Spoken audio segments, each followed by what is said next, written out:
Okay. Sorry this has taken so long. I know you guys have been asking for it. It's 9:30. I've had a pretty full-on couple of days. I'm really tired. But I have to stay up, otherwise I'm just not going to be able to sleep past or to when I'm supposed to. But I have a thing to do tomorrow, some orientation thing, because I'm at uni now. And yeah, so this is my Carrie video. I just got like basic questions, so I'll just answer them. We met on Tumblr. She added me, followed me. I think I followed her. I don't know. And we started talking, and I thought she was hot, just a bit, and she thought I was pretty good looking. Not, yeah. And we didn't really start talking for a while, but she was talking, like posting about being really sexually frustrated, and all these other girls were like, "Oh, I'll help you with that, baby. XOXO." And I was just like, and she was talking about watching the L Word, and I was like, well, if you don't want to be sexually frustrated, you probably shouldn't watch the L Word. And then we just started talking, and we added each other on MSN, and then we started talking more, and I was really into her, and I thought that she was really into me. And then someone asked her, out of all her followers, who she'd have sex with, and guys, it wasn't me. No. I was a bit taken back. It was some other harlot. It was Lesbians and Cats, I think. Yeah. Anyway, it wasn't me. But then someone asked her who she would date out of all her followers, and it was me. But that was pretty cute, except the fact that she didn't want to have sex with me. And you can't have one without the other, Carrie. We can have one without the other, but that's not fun. But yeah, and then we talked for 2 months, and then we started dating. And yeah, and we've been together ever since. We've been together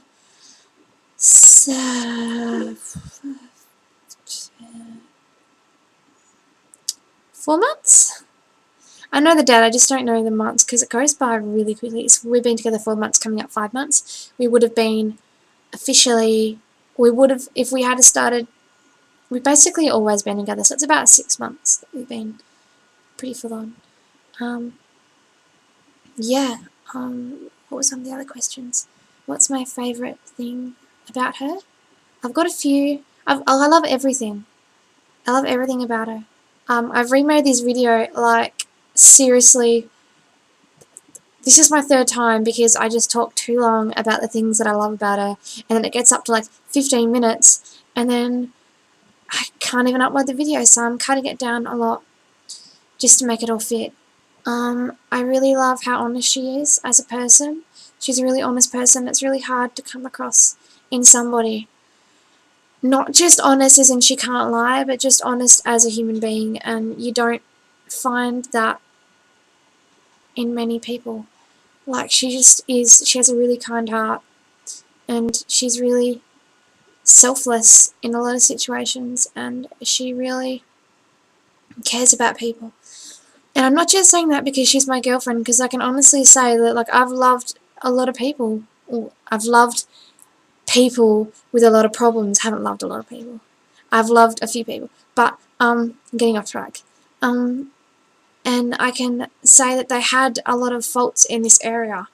But that doesn't, I knew that when we started dating, and I wasn't pretending that they didn't. But Carrie honestly has the kindest heart in someone that I've ever met. And yeah, that's a good part of her. She's really funny, but not in the way that, not like, she's not funny and she knows it. Like, it's not telling funny things, or it's just in subtle ways of the way that she says things and the way that she sees the world. And yeah, kind kind of like Snooki, like does things that she doesn't find personally funny, but everyone else in the world will find them funny, but not as extreme as Snooki. Yeah, she's really cute. What else? She's really happy. Like, if she was any more happy, it probably wouldn't be a good thing. She's like a little grey bunny, bouncing around the fields, eating flowers, singing, just chilling, just digging holes, just loving life. And I'm like the hawk sitting up in the tree, staring down at the grey bunny, depressingly wanting to be that person and be in that mind frame, and then get so angry that I eat the bunny. Metaphorically.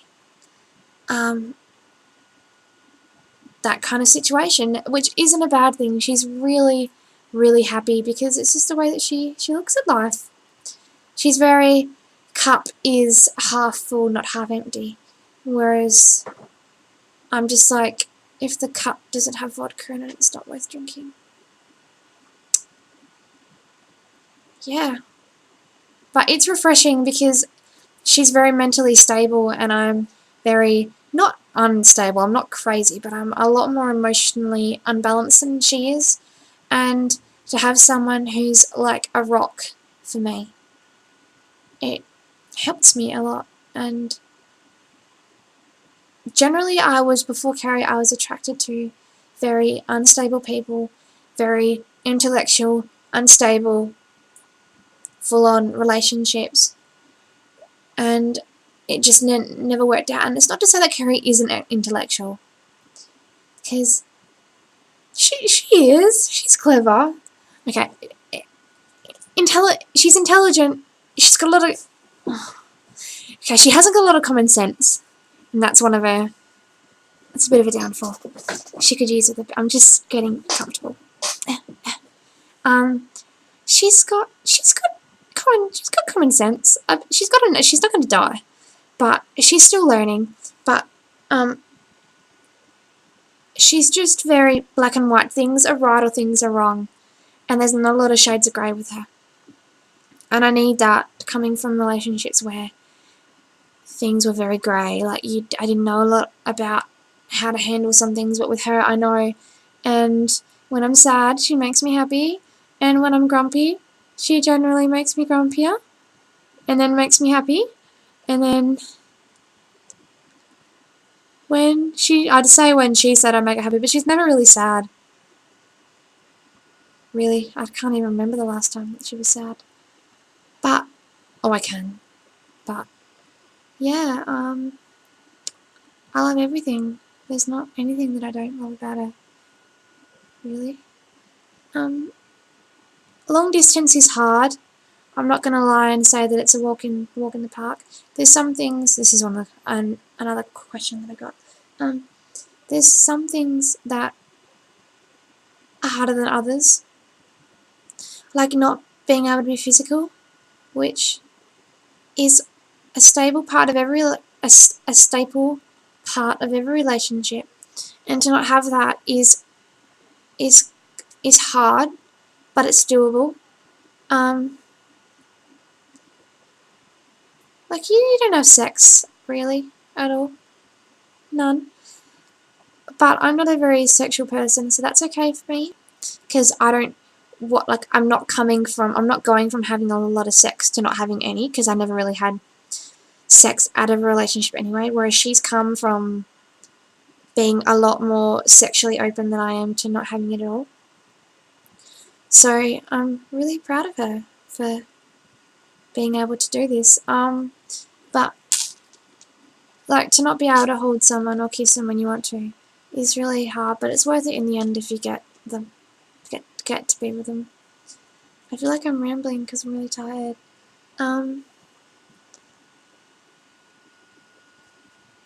Yeah, the time difference can be hard, and the fact that sometimes before we send each other packages, to not even have anything to touch of hers, and to not be she wasn't really physical to me. Like she was there, she was physical, like I knew that she was real, but to not have anything. And then she sent me her jumper like this bracelet and a jumper, and my hands are really black. I dyed my hair, I did my gloves, and I'd keep on telling myself every time I do it that it's going to be okay, and then it never is, and my hands always end up black. But I've scrubbed them like 20 times, so it should come off tomorrow. Anyway, yeah, like, so just to have that there, and to have, she sent me a jumper, and it's now, like, it's not there at the moment, but it just sits in my bed, and I just, like, I can roll over and it can be there. And it's something of her that I've got. So, I mean, it's hard. The issues with it are obvious. It's everyone's argument against why people should be in long-distance relationships. But the fact is that you can't, just like you can't put a limit on love with gender, you can't put it on distance. Love is love no matter where you are or who it's with. You can't, there's no limit on it. You can't put love in a box, and I can understand how some people can't accept it or understand it, but you can't tell other people who they can and they can't love. And it makes me angry when I see people who are gay say that it doesn't work and that it shouldn't happen, because that's just as bad as your parents or society saying that you can't be gay because it doesn't work because of your gender. So, yeah, I think it's worth it in the end, because I would rather be with her and not have everything that someone in a close distance relationship has than not have her, because I can't imagine not having her in my life. Like, she's a staple ingredient to every day. And yeah, there's someone outside. Awkward. Probably think I'm weird. They're pushing a trolley. We can bring trolleys back to uni to carry our stuff, like from the shops, because some people don't have cars, and then the trolley boys just come for a walk and take them. It's really cool. But I have a car, so that's not going to really affect me. I might just do it anyway. Cause, yeah, anything else? Not really. I mean, I could talk for years about her. Like, years and years about how much I love her. Because I do love her a lot. And she knows that. And I'm sure everyone else has realised that. But, yeah. She's cute. You guys should talk to her. She's pretty funny, and she's pretty cute, and she's nice, and she can't spell. You could help her with that. Yeah. I mean, I feel like a dickhead because I'm so tired and I don't have much to say. I probably should have written this out properly. But I'll make another video about something soon. Just let me know. And when I'm not really tired and when it's not almost 10 o'clock at night. And then, yeah, just hit me up. Okay.